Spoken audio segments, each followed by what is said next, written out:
So, ayun po. Lalagyan po natin ito ng powder. Para po, mabilis silang matuyo at hindi lamigin.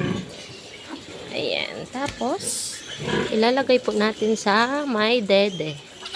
Para po sila ay makadede. Ayan.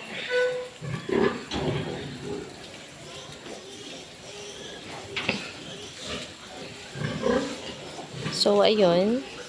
Kapag po ganitong umaan na, kailangan po is 30 minutes po ang interval. Kapag hindi po lumabas ng nakalampas na po ang 30 minutes, so, kailangan po natin dukutin ng ating inahin kasi po, may tendency na malunod po yung kanilang biik sa loob ng kanilang tiyan.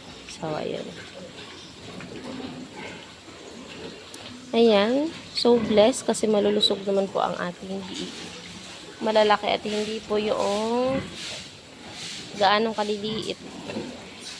So, tama lang po ang kanilang size. Ayan.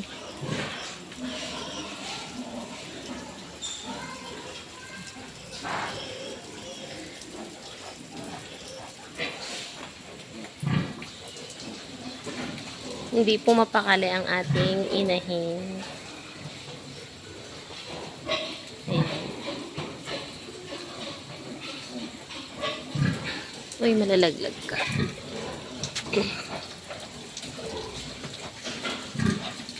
Hindi po siya mapakali kasi siya po ay umiire.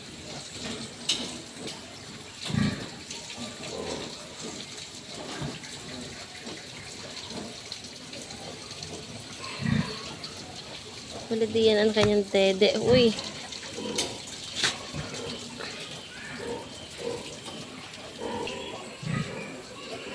Hindi siya mapakali sa kanyang pag-anak.